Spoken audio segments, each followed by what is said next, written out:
Who in this room has a large penis? I know I do. For some of you, that may or may not be true. That's all.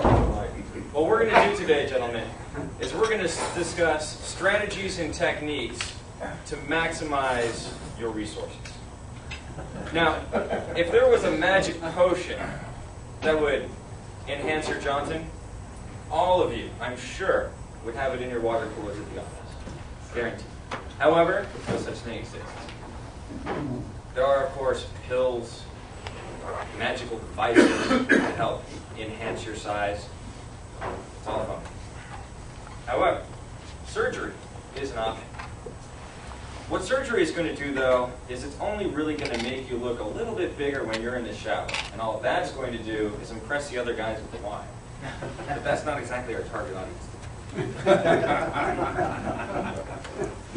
So let's look at some simple strategies that anyone in this room can employ. Number one, lawn care. Have you ever been out to see the redwoods? Great, massive trees. But amongst the redwoods, there's no individual tree that really stands out amongst the rest. If your great oak is buried in a forest of miscellaneous foliage, the only part that's going to be visible is that which protrudes through the canopy.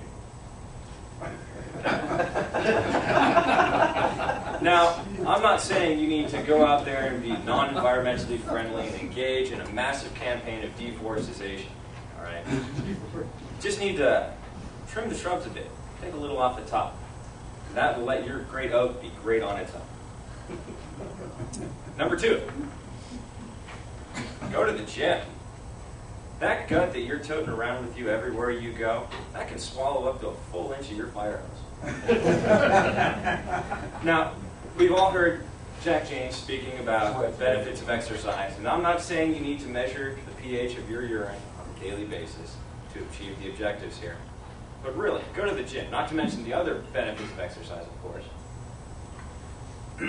From an evolutionary kind of standpoint, when women are choosing a mate, they're going to be looking for a provider, a protector, someone that's going to be able to take care of them and any offspring that they may produce.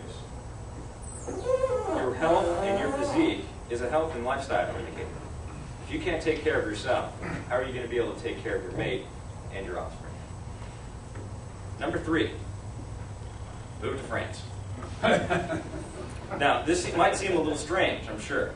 And yesterday we heard Dwayne speak, not yesterday, last week, we heard Dwayne speaking about his 8 in the morning baguette and beer ritual in south of France. I think that's just a cover story. Now let's think about this. Would it be better to have a 6-inch wiener or a 15-centimeter bratwurst? 15 centimeters, 6 inches. 15 centimeters. It sure sounds like it's going to fill the bun a whole lot better, doesn't it? Now, of course, these 3 suggestions really only work when your little fireman's in the flesh. But what can we do for that little guy when he's out in the open world? Well, some clothing manufacturers, such as Diesel, for example, will actually tailor their pants to kind of emphasize the package that they're wrapping.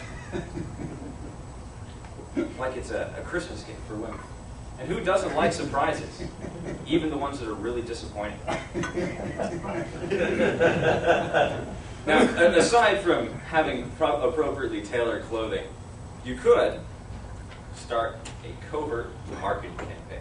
Now, of course, you can't just walk around and say, hey, guess what? I've got a big cock. You have no credibility. You can't do that. You can't do that.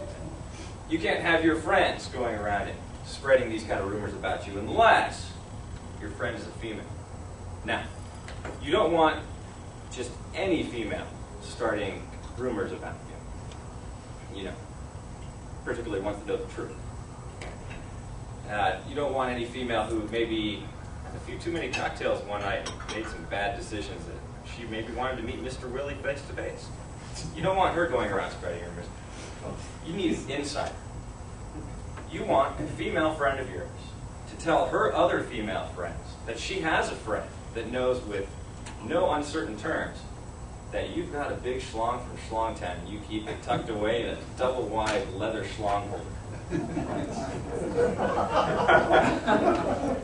Now, in doing so, you struck this nice viral marketing campaign. It wasn't me that said that I had this, whatever. You know, it might even be good to have her use some colorful euphemisms. It was like a circumcised cucumber. Great! Didn't come from me. Came from her, who knows somebody, who knows somebody, who knows something, with no uncertain term. Now, the point that I'm trying to make today, gentlemen, since that is the point of my speech, point today,